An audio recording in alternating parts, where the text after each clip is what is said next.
Why Philosophical Discussions About Everyday Life is produced by the Institute for Philosophy and Public Life, a division of the University of North Dakota's College of Arts and Sciences. Visit us online at whyradioshow.org.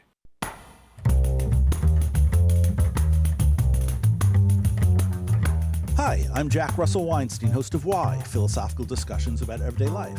My best friend Gail recently told me that she's convinced the world became doomed the moment humans invented agriculture.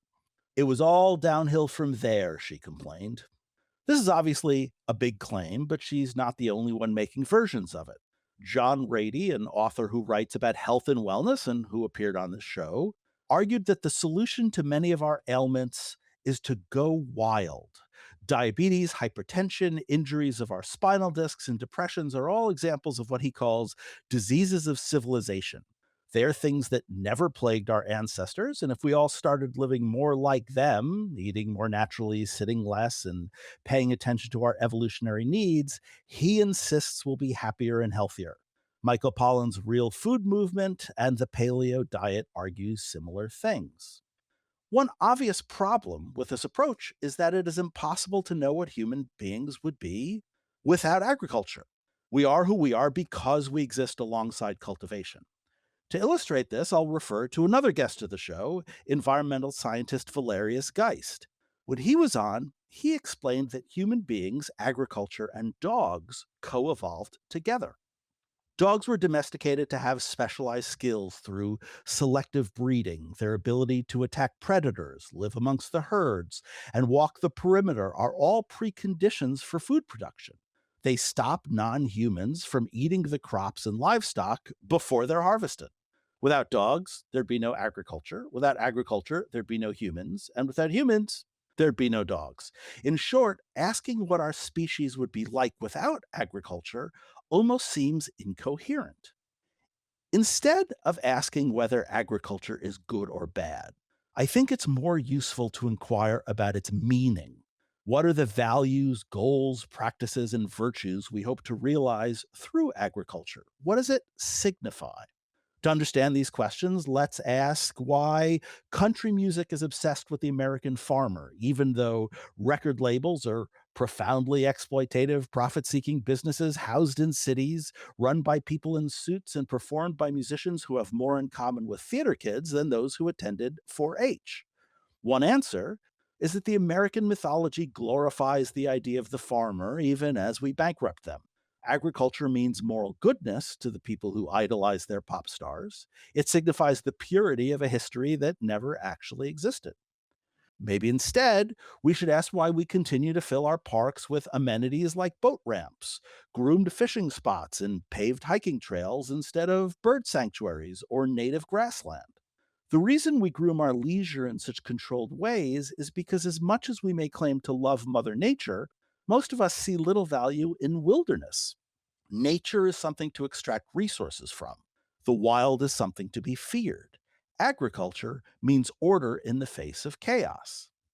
I'm making the switch from discussing the ethical goodness of agriculture to the meaning behind it because, at least as I first started talking about it, the moral question is backward looking. It asks about the morality of what we did instead of what we'll do. Investigating the meaning of agriculture, however, is forward looking. It strategizes and redesigns what's to come. It explores how we might describe cultivation, engage with it, utilize it, and be a part of it. It gives us the opportunity to explore and develop goals and rules for the tasks ahead. It allows us to ask the very foundational question our guest brings to the table. What is agriculture for? How might we answer this? One possibility is that agriculture is for making as much food as possible for an ever-increasing global population. But efficiency requires advanced machinery that is so powerful, it replaces human workers and destroys farms and ranches. The better we get at growing the food, the more we destroy rural populations. So maybe instead of suggesting that agriculture is for mass production, we should commit it to sustaining rural areas that lack other opportunities. There are objections to this approach as well, but I'm going to put off enumerating them because that's what our guest is here to do. He's going to give us 4 different possible answers to the question, what is agriculture for, and help us unpack the underlying commitments that drive each of them. He'll help us envision how we might direct agriculture towards where we want it to be, to where we think it should be. In preparation, I want to double down on the connection between purpose and meaning. Agriculture involves the manipulation of otherwise independent land and animals. It is as much a human artifact as a painting or a symphony. We create and explore art because it captures wide swaths of the human experience worth reflecting on. The same can be said for agriculture. While we grow food because we need to eat, we choose our means of sustenance. This reveals our moralities, our self images, and our senses of where we exist in the great order of things. So, what does agriculture mean? I suggest it means something like we are here and we see ourselves. In managing it, then, we have to ask how we want to be seen in the first place. In the face of climate change and resource scarcity, in the shadow of worldwide inequity and desperation, there has never been a more urgent moment than ours to figure out which form of agriculture will make us hate ourselves and which will make us proud. And now our guest. Paul B. Thompson is professor emeritus at Michigan State University, where he held the W.K. Kellogg Chair in Agricultural Food and Community Ethics before retiring in 2022. He's the author or co-author of over 200 articles and books, which is amazing, including From Field to Fork, Food Ethics for Everybody, which won the 2015 Book of the Year Award from the North American Society for Social Philosophy. His new book, What is Agriculture For?, was published last year by Oxford University Press. Paul, welcome to Why. Thank you. It's a pleasure to be here. To our listeners, if you'd like to participate, please share your favorite moments from the show and tag us on social networks. Our handle is always at Why Radio Show, WHY Radio Show. Rate us on iTunes, Spotify, or your preferred podcast platform so that the others can find the show and listen to all 17 seasons worth of our episodes for free, as well as our sister show, Philosophical Currents, at our website, whyradioshow.org. And as always, this show can only happen with your support. We exist solely on listener contributions. So click donate in the upper right-hand corner of our website to make your tax-deductible donation through the University of North Dakota Alumni Foundation portal.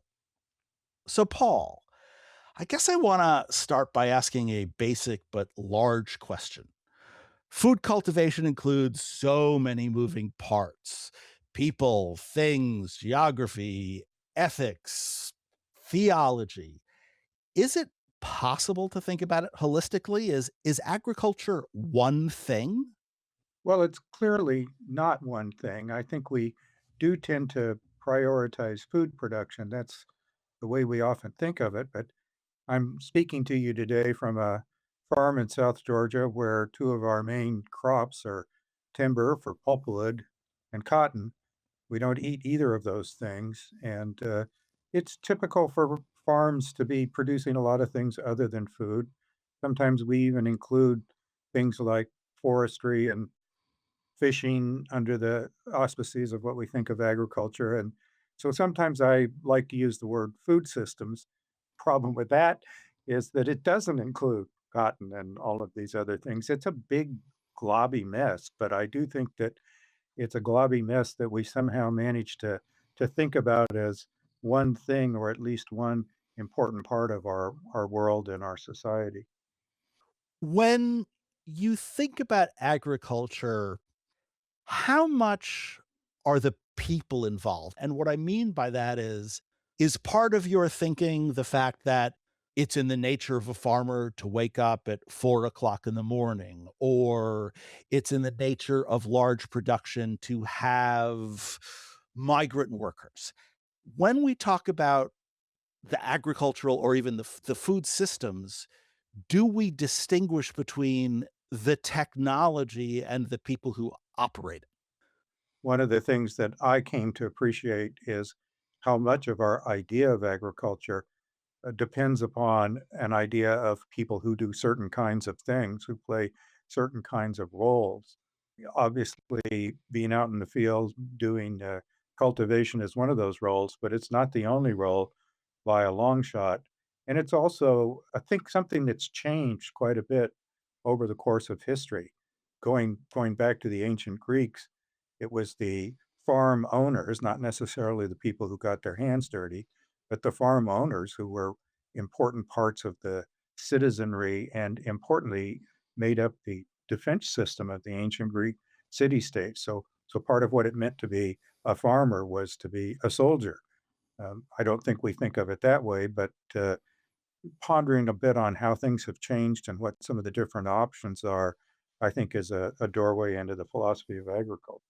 Is there a sense that agriculture is a good in itself? And I mean this in two different ways. First of all, I mean just making a good working, beautiful farm is in itself a good or a valuable thing. But second, that there is a virtue in growing your own food, in providing your own resources, and there's something more valuable in creating the products rather than buying or purchasing the products. Because I know that there are people who say that working on their own car makes them better car owners than people who take them to the shop. Is there a similar conversation there? Well, there's definitely a conversation, and I think that in one of the archetypes that you mentioned in your introduction, it really comes to the fore that being a farmer, being a rancher, we don't always have to call them farms, but this engagement with producing things from the land creates a certain kind of person. It depends on developing certain kinds of virtues. And those importantly relate to how you understand the land, how you care for it, how you have some sense of how it supports you, and indeed some of the vulnerabilities in that, but also in terms of how you're related to other people. So I think that one of the key elements that anchors one of the ways that we answer this question, what is agriculture for, is that it's for a certain kind of people. It's intended to create people with a certain set of virtues and a certain set of capacities that are just vital for society. We're gonna revisit that in a little bit because, as you point out, that's one of the 4 options that we're gonna discuss. I'm curious, though, when I created the analogy between art and agriculture, was I overstating it? Is it fair to think about Agriculture agriculture is, as a human product, as an artifact? And, of course, if you disagree with me, you are absolutely free to do so. one of the visions that we have of farmers is that they do create something that's intrinsically valuable. In some respects, what they're creating is themselves, but they're also creating a place, and they have to be very responsive to specific aspects of the place in which they farm. Part of what makes it valuable is coming to know the place that you're doing this work and being responsive to its capabilities and its weird features and things grow well here but not there, and having that as a kind of craft knowledge makes building the farm or building the ranch or building the aspect of the provisioning system that you're developing into a work that has personal creativity and responsiveness. It's capable of generating meaning and meaningful relationships. So, yes, I think all of those things really come to the fore. I don't think that they're necessarily valued in quite that way, but I think that, again, there is definitely a long-standing tradition that tends to see things that way. Plato, in one of his dialogues, argued that we think the shepherd is in charge of the sheep, but the sheep are really in charge because they decide when they need to eat, when they need to be protected, when they need shelter, that the good shepherd is very responsive to that. Would that position be, I guess, for lack of a better term, a partisan position? Would holding that explanation identify you as a particular school of thought about agriculture, or is that a sort of general enough comment that everyone can sign their name to it? My reaction is that it does put you into one camp in a pretty strong way. I tend to see some of the other ways of answering the question as attempts to refute that view, to essentially come up with tools or techniques, looking into the future, innovations, different ways of doing agriculture that really reduce that dependence or that sense in which you have to be very responsive to the environment that you're working in and almost regard it as creating demands upon you, and trying to move to a vision of technology that puts human beings much more firmly in control. I find it very interesting that a lot of your discussion is housed in the subfield of philosophy of technology. And in some ways, of course, that is obvious on its face. But I also know that the carrots that existed, if they existed 10,000, 100,000 years ago, we couldn't digest now. And the cow didn't exist. We created the cow. So is a carrot, is a dairy cow, are they technology? Can we think of them in those terms, or is that becoming too anthropocentric, becoming too prejudiced against the animals and the vegetation? I got to say, I definitely think of them as technologies, as a blend of tools and techniques. Perhaps odd, I'm sure it will strike some people as odd to say that. On the one hand, there's been a tendency in philosophy of technology, and I think it just reflects the way that many people think of technology generally, as it's primarily about machines and things that go clickety clack. But I do think that the plants that we grow and the animals that we raise are, in many respects, technical artifacts. It's generally true of technologies, and this is the other side of what I've just said, that I think I'd quote Winston Churchill, who once said, "We create our buildings and then they create us." He was talking about the way living in a particular built infrastructure influences what we are and how we interact with one another. So it's not strictly a one-way process. It's not as if we're building near things or something like that when we build technical artifacts. But I do think of most of what we eat as something that, although it's a living thing, reflects a lot of technical effort. You just anticipated my next question. Would Peter Singer be happy or comfortable with calling an animal a piece of technology? And what I mean by that is Peter Singer famously, and he was a guest on the show as well, wrote a book called Animal Liberation and built an animal ethics system based on the suffering of creatures. And as long as creatures can suffer, they deserve moral consideration. When we talk about things in terms of technology, it seems to diminish the focus on the sentience, on the pain, on the suffering. Do you think that Peter Singer would be resistant to the technological account of animals, or do you think he would just say how they got here is irrelevant, they still suffer and they still require moral consideration? Well, my instinct on Singer is that he would go with the latter. How they got here is irrelevant. If they suffer, that's the problem. If we discovered that robots suffered, that would be a problem.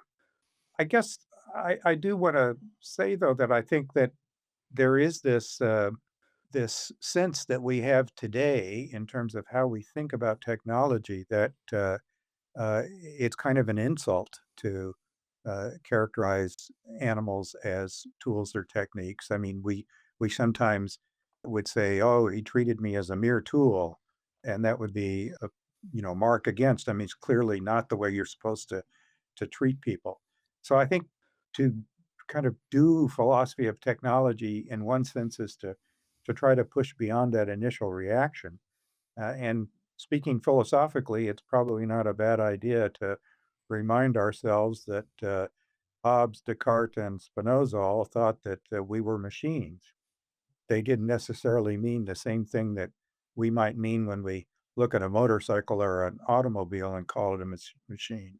But there is, in fact, a pretty long-standing philosophical tension between how we think about the kind of mechanical aspects of us and the ability to change or alter those mechanical aspects, and then the kind of living, vibrant, unpredictable aspects of us.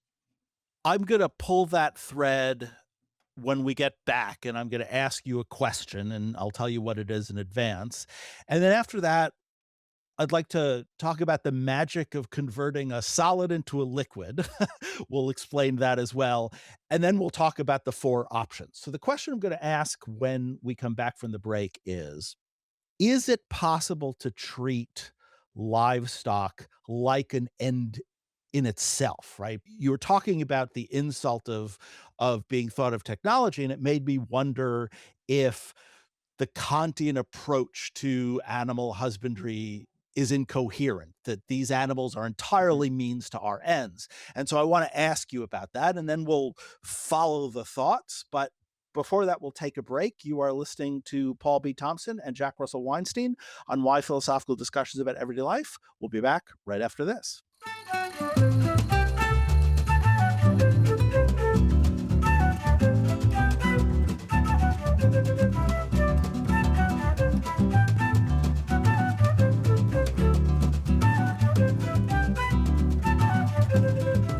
The Institute for Philosophy and Public Life bridges the gap between academic philosophy and the general public. Its mission is to cultivate discussion between philosophy professionals and others who have an interest in the subject, regardless of experience or credentials. Visit us on the web at philosophyandpubliclife.org. The Institute for Philosophy and Public Life, because there is no ivory tower.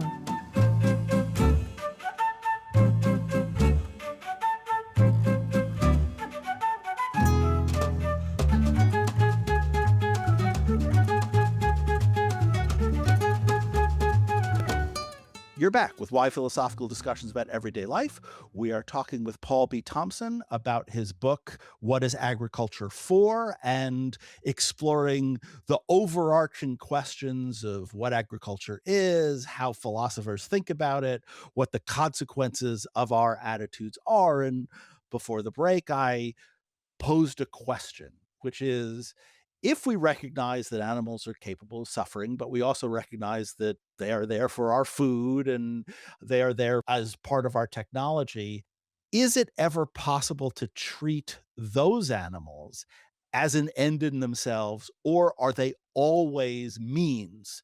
And for the philosophy types who are keeping score listening, what I'm really asking is, can you take a Kantian approach to animal husbandry? So, Paul, is it possible to think about farm animals as ends rather than means? Well, I think that it is, and I think that in traditional animal husbandry, there was a strong ethic of treating them as ends. It was recognized uh, that they needed. My friends Bernie Rollin, who thought a lot about this, would talk about how traditional livestock producers would put themselves both at risk personally, but also tremendous inconvenience to go out and rescue that calf that had been left out in the storm, even though there was absolutely no economic rationale to doing that. Is that consistent with Kant? Well, the thing that we got to remember about Kant is that although people are, Kant wanted us to think about other people as ends in themselves, that didn't exclude the fact that when I need to get a haircut, I go to see a barber, and I'm treating the barber as a means to get a haircut. There is a certain sort of conceptual tension there, but it's not a reductive kind of relationship that excludes the possibility of both. I do think that if you're going to accept animal husbandry, and this is something that lots of philosophers are having trouble with these days, you have to accept the idea that the death of the animal is part of the story there, and sorting that out on Kantian terms would be a pretty, pretty tough argument to make. Do you think that attempts like in kosher law to have the sharpest knife to kill the animal without pain, is that an attempt to resolve this problem? Well, it's certainly a response to it, right? So there's many things in traditional animal ag that mimic that situation. The idea is that the animals should not suffer, that this we should minimize this. There's a kind of implicit assumption that we need the products that we get from animals, and kind of going back to your very first question, in traditional agriculture, it's not just meat, it's not just milk, it's not just eggs, it's not just the things we eat, and then frankly, it's not just the skins or the wool, things that we were for fiber. I mean, animals were part of traditional agriculture because they were absolutely crucial for mobility and power and traction power, being able to move things around, construct buildings. When you look at the history of human civilization, it's probably as difficult to imagine that without the use of animals, or let's even just call it the partnership with animals, that as it was to imagine it without agriculture. A lot of people are going to listen to the conversation about using the word use of versus using the word partnership as overthinking things, although I don't think there are listeners. And one of the things that's so interesting about the book is that it really centers how a philosophical approach changes the entire discussion, the entire perception. And before we get to the four options, I'd like you to talk a little bit about a moment early in the book where you're talking about grain. And those of us who are in North Dakota are very, very used to seeing grain elevators, these things that put grain on trains. And you discuss the process of moving from measuring wheat by the sack to the process of mixing it all together and putting it on a train. And what you argue is that grain went from basically a solid, you call it liquidization. We started thinking about grain Right. as a liquid and that had a massive consequence. Can you explain why? Can you explain why that conceptual shift basically changes everything? So this is derived from the work of historian William Cronin, and he describes this as the shift from uh, trading by bags. Grain would have been bagged up on the farm, might have been rebagged several times, but every time a bag of grain was sold, it was possible to open it up or stick a knife into it and take a little bit of sample, and you would be able to see whether it was dirty or whether it was wet or whether it was high quality grain or not. And, uh, and the price that you would expect to get or that you would expect to pay would be based on the quality of that particular sack of grain. Once you started using grain elevators and rail cars and the kind of system that we have today, uh, you basically buy all of that grain and then you mix it together and create a kind of stable single commodity grade quality. And that one of the impacts of that was that it shifted the power relationship dramatically in favor of the people that owned the mills and the grain system. They were the ones that were going to ultimately create the commodity. And it reduced the farmer's ability to argue for a particular to come in and say, "I've got, high quality grain." And so there were shifts in the power relationships, but there was also perhaps even more fundamentally, there was just this creation of a standard commodity quality. And so, one, one lot of grain, one carload of grain was just like any other grade.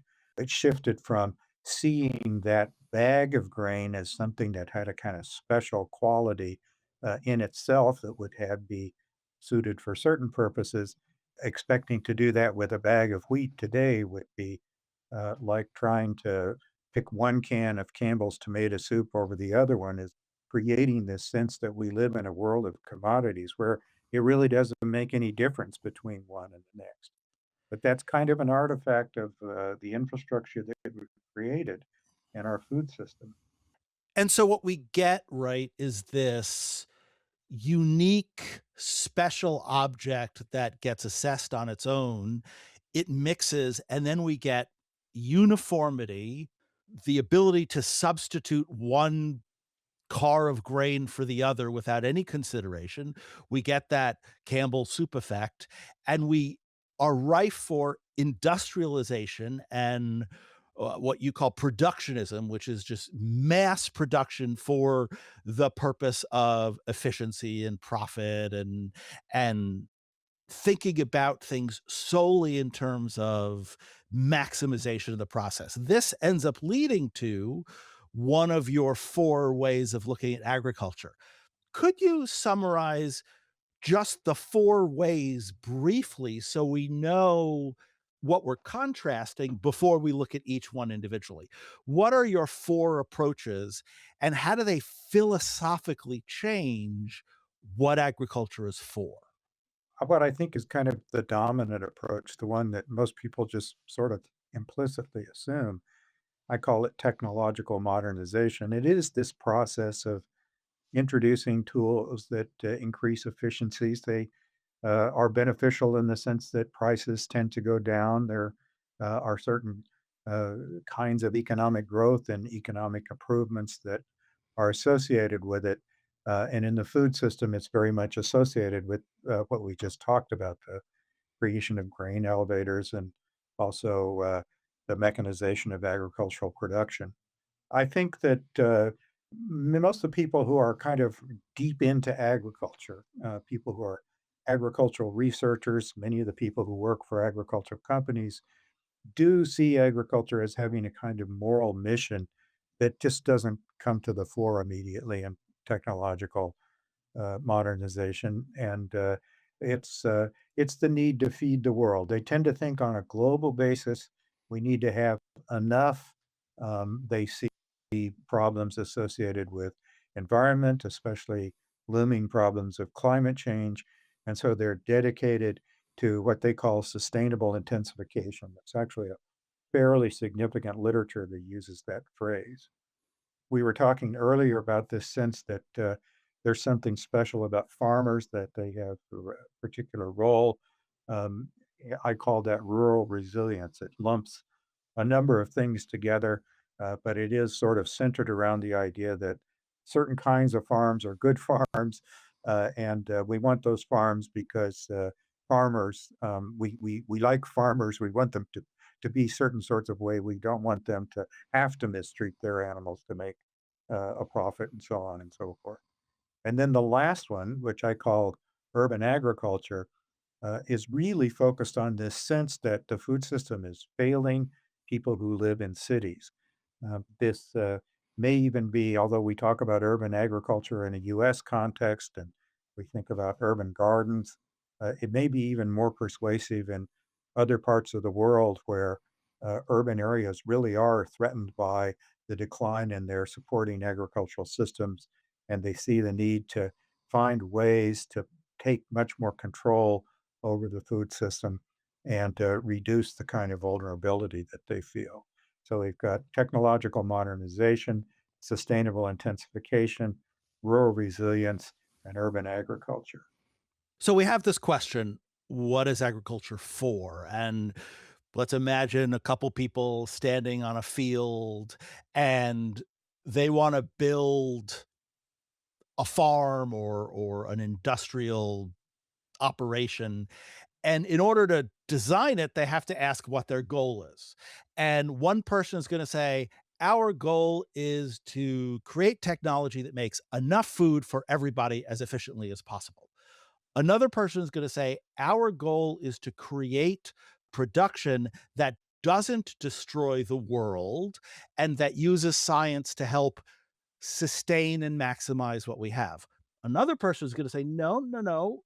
agriculture is to preserve a way of life, and we want farmers and traditions to continue along the generations. And a fourth person is going to say, wait a minute, the issue is accessibility.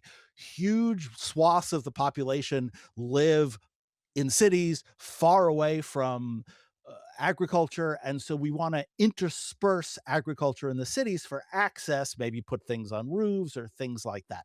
So those are the four basic options. How aggressive is the disagreement? How strongly do people feel about their option of these four choices? The disagreement is not that aggressive because I think oftentimes people don't realize that there's a disagreement. Um, in fact, I think that one of the things that partly really pushed me to write this book is that I think that in many respects there is a disagreement that is sort of beneath each of these categories that seems much more difficult. That's where people, you know, put up their fists and fight with one another. It's how we're going to interpret sustainable intensification. So we got one group that's very focused on biotechnology and robotics, and now it's AI. And then you got another group that says, look, we got to really focus on management techniques. And, it's the small farmers and agriculture that are really feeding the world. And so we've really got to come up with, kind of ecological techniques that maximize production without a lot of technology. If you turn over to urban agriculture, you've got, one group of people that wanna, take that, empty lot and, start growing, peas and collards there. And then you've got another group that wants to take that, abandoned building and equip it with a sprinkler system and artificial lighting and, have multiple stories. I mean, there are, pig towers now that are 8 and 10 stories tall. I don't think we have any in the United States, where people are literally trying to produce, on a very high-tech scale, food in cities.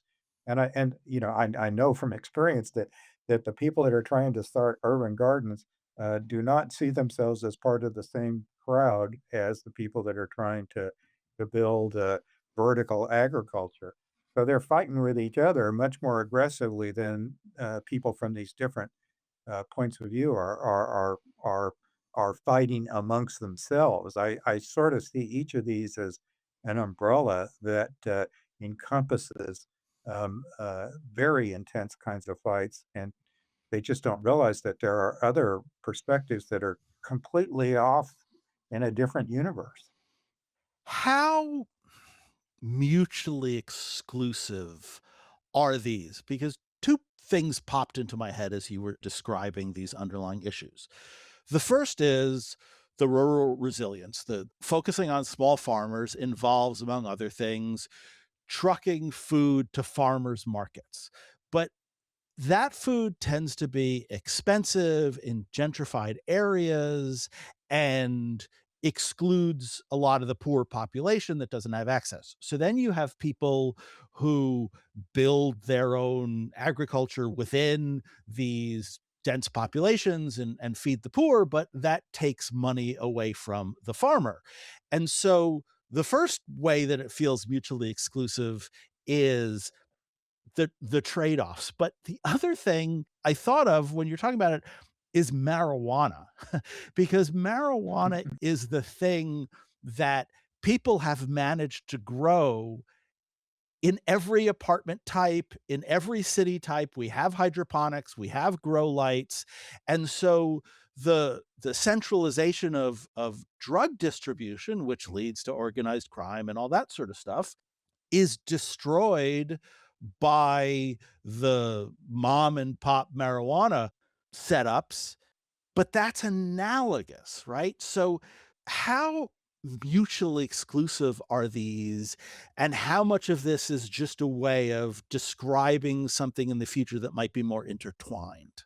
So I think I'd like it to be more of the latter, but I do think that they're piecemeal alliances that bridge archetypes. So I do think that there are, in many of the areas where we talk about getting food access to the poor, one of the strategies that I have a lot of friends working on this that partner with farmers in the peri-urban region and are trying to develop mechanisms that make that food available on a cost-effective basis. Orrin Hesterman, acquaintance of mine, helped get the government start to this program called Double Up Food Bucks. You buy at a farmer's market, you get twice the value on your SNAP benefits. So there are lots of ways in which people are sort of building these little coalitions that cross from one archetype to the other. But there's not really a big appreciation of the sense in which there are some things that seem to work and other things that really sort of seem to butt heads with one another. And part of my motivation for writing this book was to broaden that conversation and really start to try to think more holistically about how we should be thinking about agriculture. Is there a political and social theory underlying this debate? And what I mean in part is I feel like the technological modernization prioritizes the shareholder, and the rural approach prioritizes the small family or family farm. The science and technology folks prioritize the system, the climate, the environment, and thinks collectively, or at least in terms of aggregates. And the urban aspect of it helps address and call attention to the marginalized. Is that intentional? Are all of these archetypes, these ways of looking at things, do they have a necessary hierarchy of people? Or can we envision these maybe in a different economy, a non capitalist or a different kind of capitalist system in which there isn't this hierarchical approach to those people who are our primary consideration? I think that you may actually be associating just one half of technological modernization. I see that as having it's not just people that are going to, that are trying to make a buck.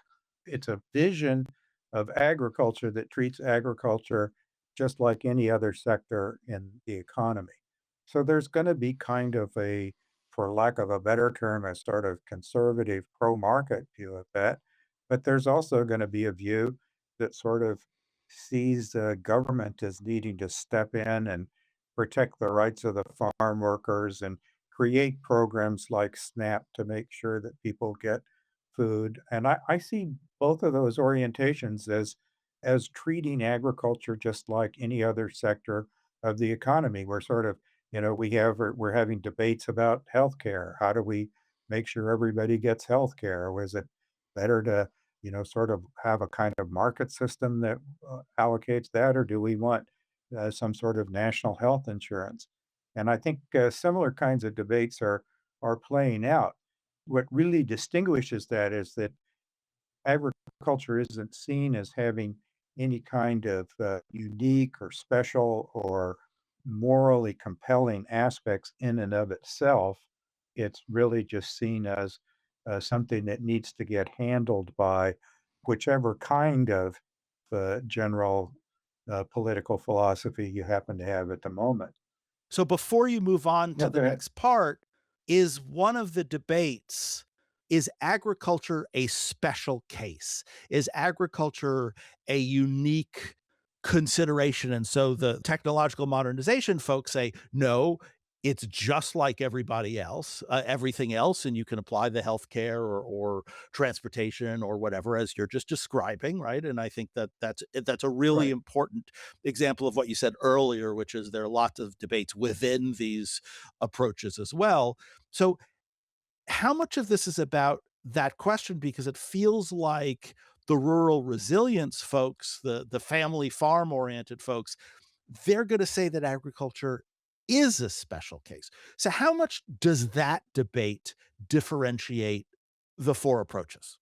Well, I think it's really important, and in some respects, all 3 of the technological modernization is kind of unique and sort of not seeing agriculture as in any sense a special case.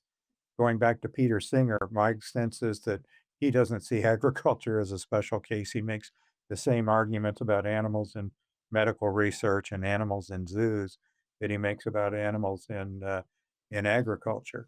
So I do think that the other archetypes, the other sort of ways of answering this question tend to see agriculture as having unique or important or at least especially significant kinds of moral guiding principles that and I'll here again I want to put the technology in the picture. It's guiding principles about how we should be thinking about agriculture going forward. We don't really want to we want to prioritize a particular moral vision in terms of the kinds of changes or futures that we imagine. So it's a prioritization type of value that you don't really see in technological modernization. It's going to be we're going to we're going to have fights about what the government should do and so on and so forth, but we don't have any kind of special prioritization for agriculture. And so before you go back to the social and political theory underlying answer, something like drip irrigation, which is a method of irrigation where you have, rather than spray water on your crops once a day or twice a day or whatever, right? I'm not a farmer. You have hoses that go through the crops and that very slowly, perpetually drip a little bit of water to keep the soil moist and to keep things growing. And I don't know that they invented it in Israel, but they use it very aggressively in Israel because it's a desert environment. Something like drip Right. irrigation. Can we say that that is both relevant to technological modernization and the sustainability, the science of sustainability approach because it's environmentally conscious? Are all technologies taken as individual things? Are all methods taken as individual processes? Are they neutral and can be applied to each of the four ways of thinking about this? And it's really just how we describe the puzzle that we're putting together? Or are there some technologies that are purely aligned with one approach as opposed to the other? Yeah, I tend to think that there probably aren't very many that would be purely aligned to one approach. And to take drip irrigation, I think that that originally came out of a sustainable intensification sort of mindset. Well, I mean, maybe not originally, but maybe it did come out of having to farm in a particular place. But increasingly, it's seen as a way to conserve water and eliminate some of the other problems we associate with irrigation. And it's seen as a very efficient way. It conserves water. It's a way to sort of, produce more without exhausting resources. So it's kind of typical of that. But I think, coming at this from technological modernization, you're gonna evaluate any technology on the one hand as, is this gonna be profitable? And particularly not so much for the farmer, but for this, the company that's gonna supply the drip irrigation technology. Is this, can I make a buck off of it? Alternatively, if you're more sort of on the left-leaning side of technological modernization, you're gonna look at that same technology and, is it going to put people out of work? Is it going to increase, or is it going to put farm workers at risk? Probably not the case for drip irrigation, but these would be the kind of ways that you would tend to look at a particular technology. So I do think that once you get down to any particular kind of technology, it's going to be a complex conversation. And that's actually one of the ways, one of the things I'm hoping to accomplish with this book is to introduce some complexity that will hopefully allow us to have a little bit better conversations about what we do in the future. Well, it's clearly working for us, so that's a good thing. Um, so going back to the question I interrupted you in your answer, to what extent are there social and political philosophies underlying these that prioritize different people that have different notions of what equality is, of, is there an approach that might be inherently more libertarian and that it's, every person for themselves and we're all in competition with one another, as opposed to a more communitarian or collectivist approach where we are each other's keepers and we have more responsibilities towards our neighbors? Is it just that each of these schools of thoughts are going to allow for these different social and political theories depending on who's arguing for them? Or is there a necessary political social structure that helps delineate the four? Well, I don't think there's gonna be I don't have an overarching theory, but I do have this sense that libertarianism, utilitarianism, some form of, Kantianism emphasizing rights they're all products of the industrial age and the industrial mindset. And so there is a certain sense in which their natural habitat, so to speak, is technological modernization.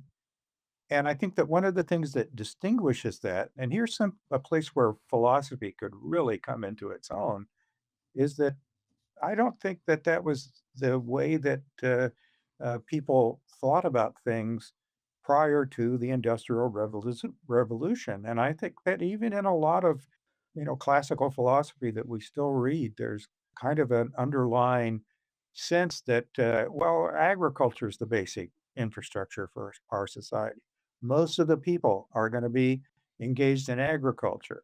We may have this little elite group, including the university people who have time to sit around and think, but it's going to be essentially our agriculture that structures things. So I think that there is a certain sense, now we're kind of in that backward looking phrase again, in which we could think about the possibilities of how things might be different, how the world might be different in a philosophically richer way if we had some appreciation of different ways to answer this question, what is agriculture for?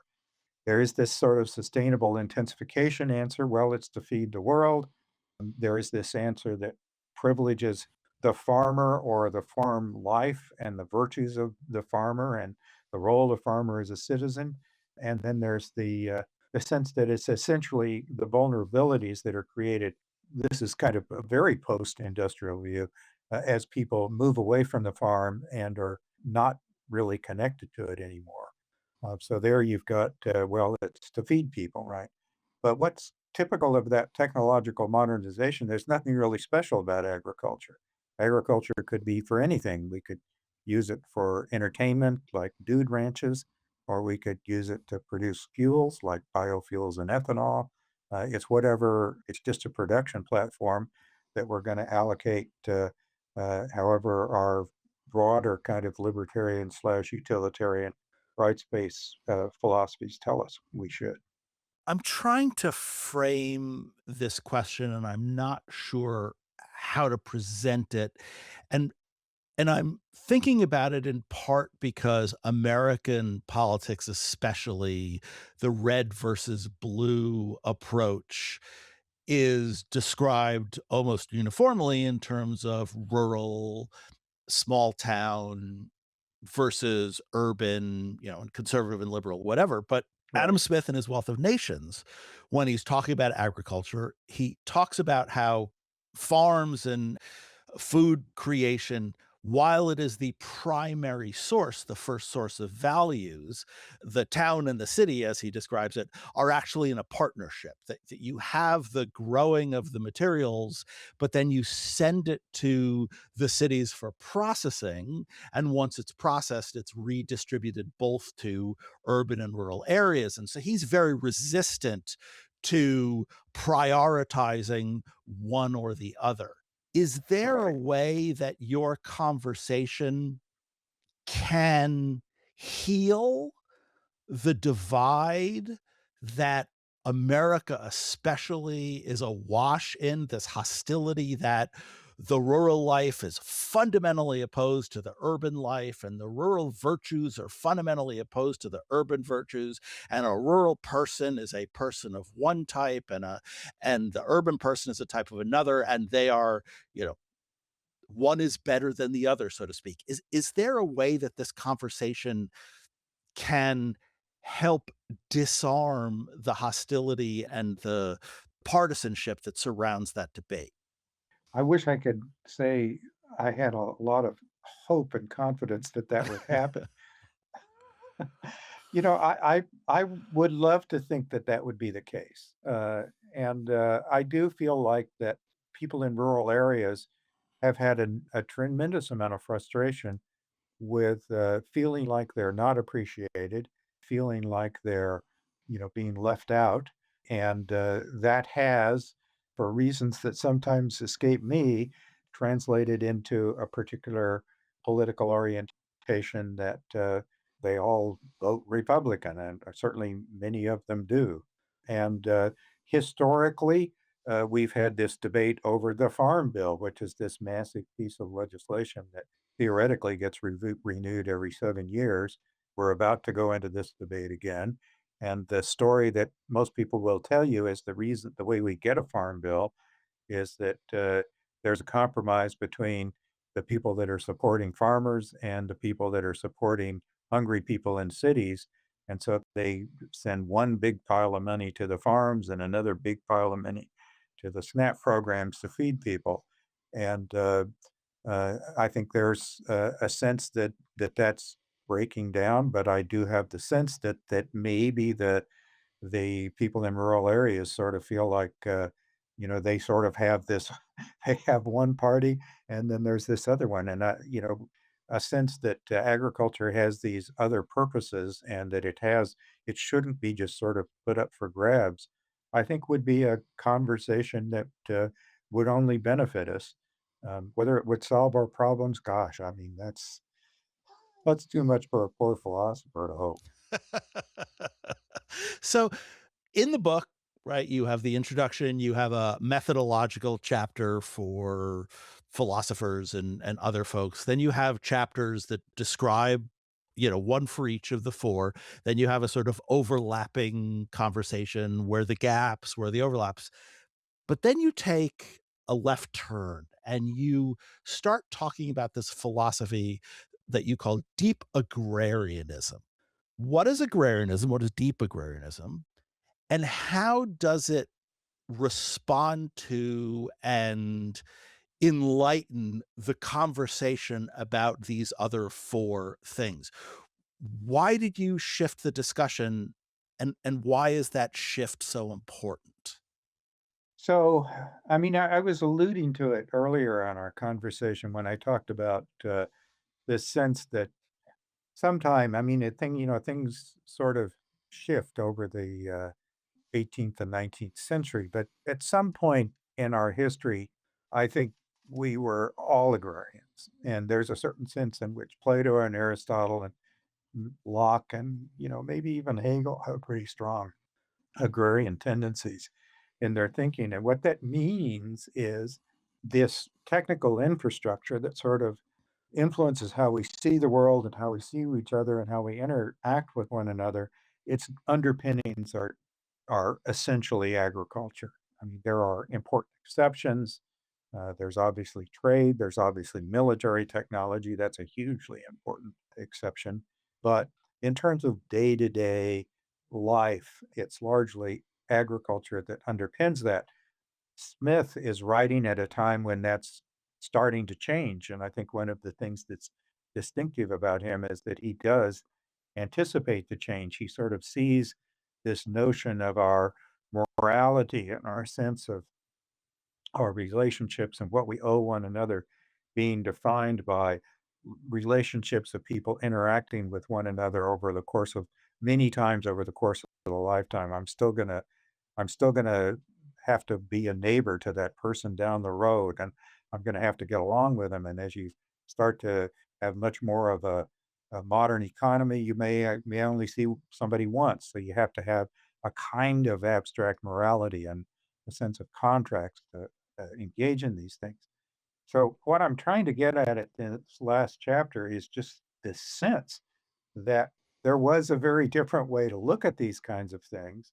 And I think one of the things that we should preserve about that, I don't think we can go back to that, and I wouldn't want to go back to that for moral reasons, but to understand how it creates a kind of ideal for the kinds of relationships that were at one time deeply valued and that we see articulated in much of the history of philosophy.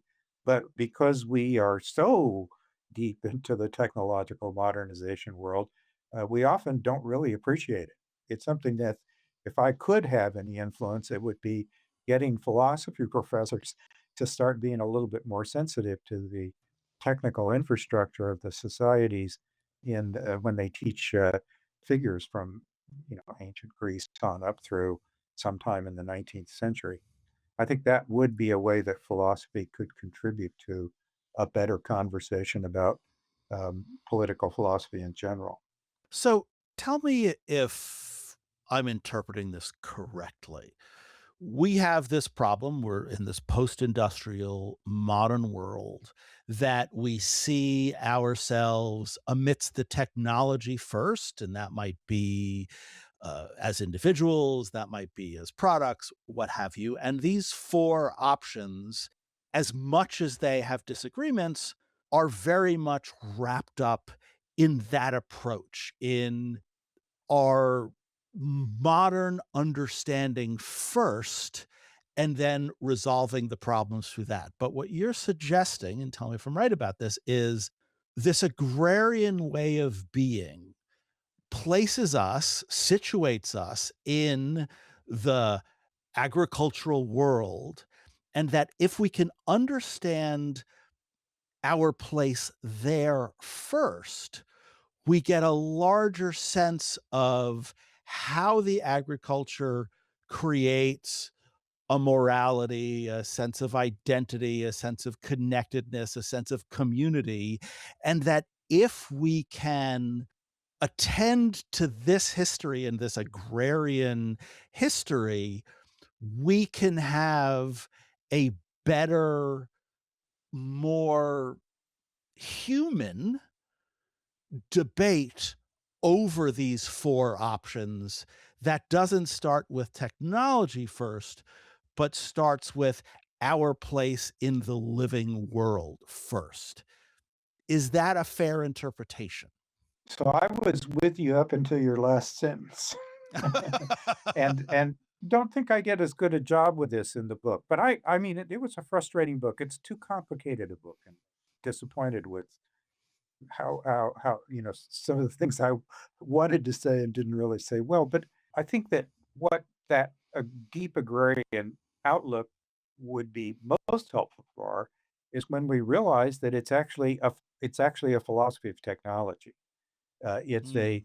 it's an understanding of the technology and the technical infrastructure that supported these ways of life that gave us, uh, you know, any of the philosophical outlooks that we we teach in philosophy classes.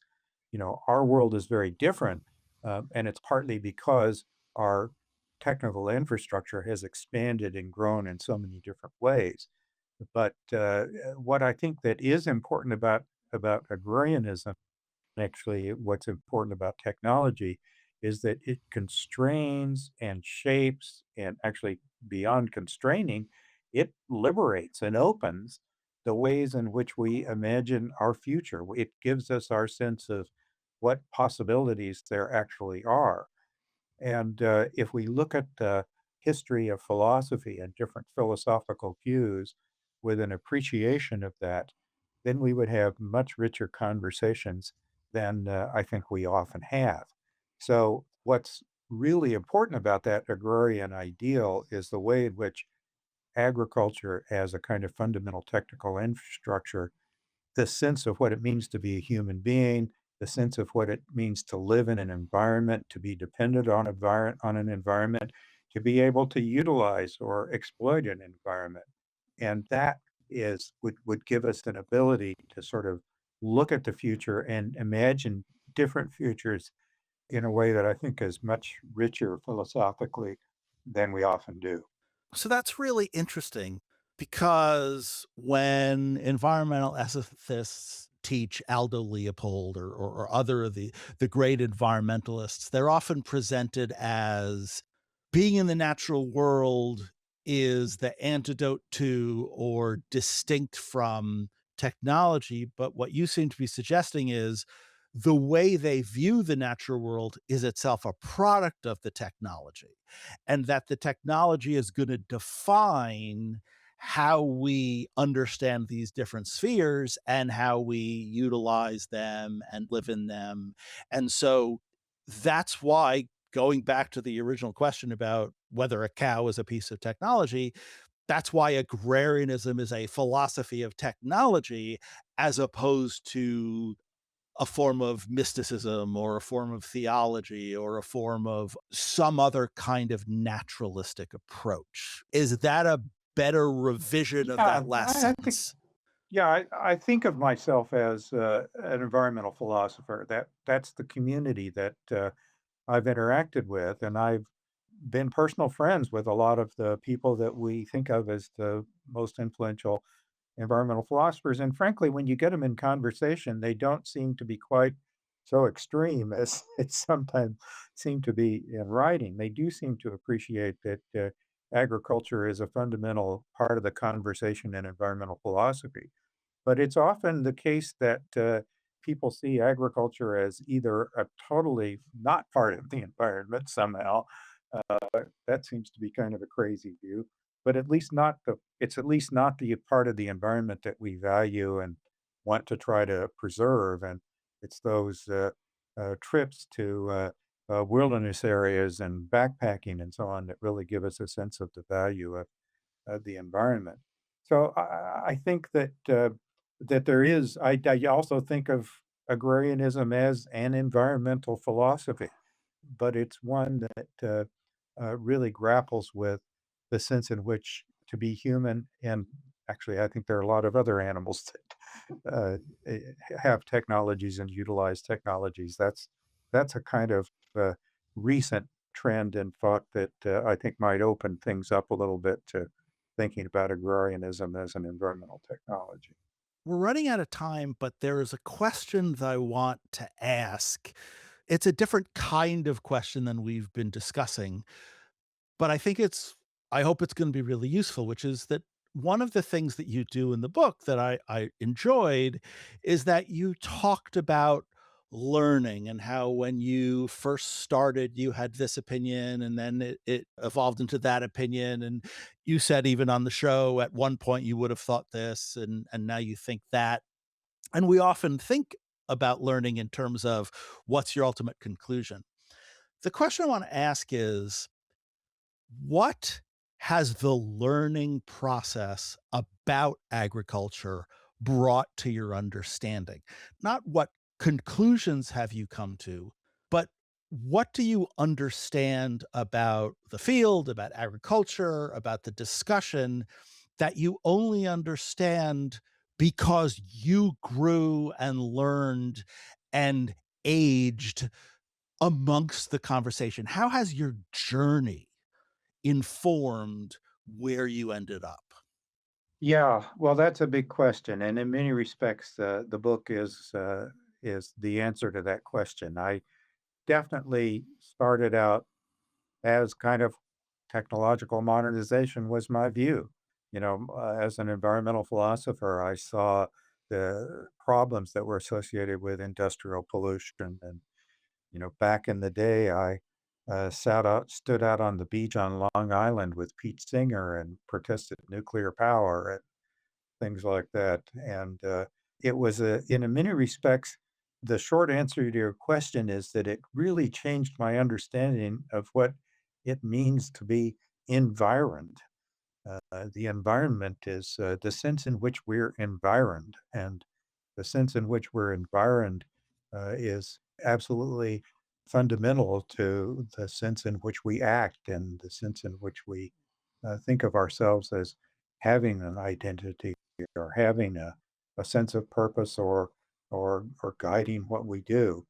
So that I don't know that I would have moved in that direction if I had not somehow gotten off on the track of thinking about agriculture as opposed to thinking about nuclear power or other, or for that matter, just thinking about agriculture in terms of pesticides and some of the most obvious problematic technologies that we've used in agriculture.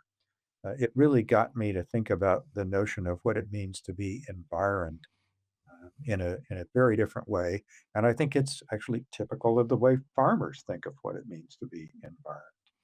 Well, Paul, this has been a fabulous conversation, and reading the book, I really enjoyed it because it really is one of my favorite kind of books in which I open the cover and I think, I don't know anything. I know nothing about this topic. There's this whole universe and discussion and debate and discourse which has completely escaped me. And so my entire process from beginning and end was learning and then integrating the conversation into, in this case, the philosophical commitments that I have otherwise. And so for me, this has been a really tremendously interesting conversation. And the book was much more compelling for me personally than I would have guessed. So thank you for sharing the book. And thank you so much for joining us on Why. It's been a pleasure. Thank you for inviting me. You have been listening to Paul B. Thompson and Jack Russell Weinstein on Why Philosophical Discussions About Everyday Life. I'll be back with a few more thoughts right after this.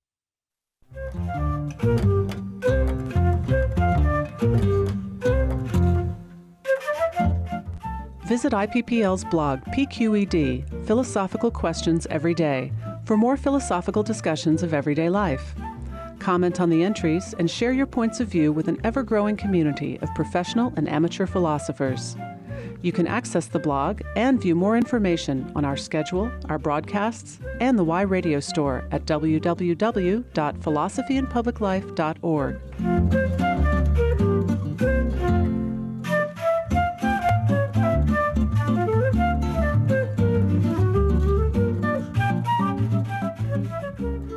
You're back with Why Philosophical Discussions About Everyday Life. I'm Jack Russell Weinstein. We were talking with Paul B. Thompson, asking the question, what is agriculture for? And what he argued is that there are four basic ways of looking at agriculture in terms of maximizing the foodstuffs, the production, in terms of sustaining, protecting the world, in terms of protecting a way of life in a rural context, and in terms of distribution and integration of agriculture into urban settings. And anytime you read a book that has four options like that, you are predisposed to think there is going to be a conclusion, that the author is going to say, number three is better than the other four, or that there is some way to integrate them and they come up with a novel answer. Paul actually didn't do that. What Paul was arguing is that these four fundamental ways of looking at agriculture are implicit in the discussion. And if we don't become aware of these assumptions, we can't further the conversation. It's not that he was directing us towards an answer, but he was describing the conversation. And mapping a conversation is itself a victory. Articulating what we're really disagreeing on is really helpful. I mean, we see that with therapy, right? We see that with arguments about with our romantic partners, right? You think you're arguing about going out to dinner and she's arguing about you being distracted by work, right? Revealing what we're talking about is incredibly constructive.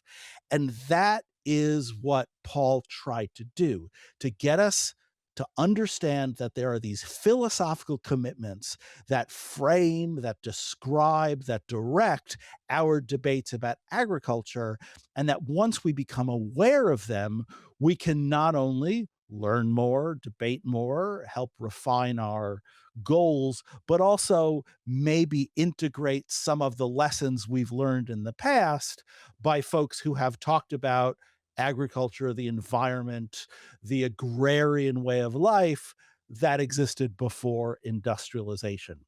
That's a lot. It is complex. It requires long-term thought and integrating it with our other political and ethical and theological ways of thinking about it.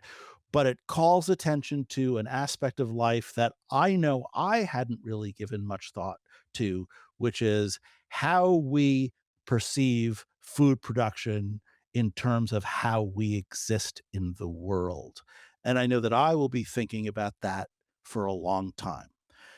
This has been Jack Russell Weinstein for Why Philosophical Discussions About Everyday Life. Thank you for listening. As always, it's an honor to be with you.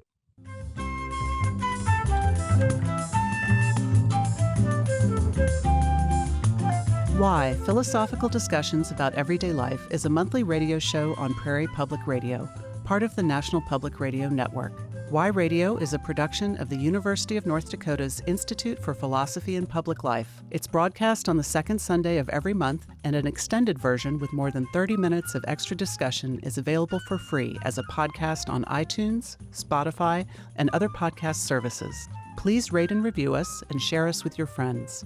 Follow us on the usual social networks. Our handle is always @Y Radio Show. That's @WHY Radio Show. Instagram is our most active platform. Our free archive with close to 2 decades worth of episodes is available on our website, yradioshow.org. Visit to learn more about us, our sister show, Philosophical Currents, and IPPL's other projects. Please go to yradioshow.org to make your tax-deductible donation via UND's Alumni Association. Click on the blue Donate button in the upper right-hand corner. Jack Russell Weinstein is our host. Teante Calloway is our engineer and editor. Why's music is written and performed by Mark Weinstein and can be found on his album Lua y Sol. For more of his music, visit jazzfluteweinstein.com. Why Radio is copyright Jack Russell Weinstein and funded as a partnership of the Institute for Philosophy and Public Life and Prairie Public Broadcasting. IPPL is an academic unit of the University of North Dakota College of Arts and Sciences. Philosophy is everywhere you make it, and we hope we have inspired you with our discussion today. Remember, as we say at the Institute, there is no ivory tower.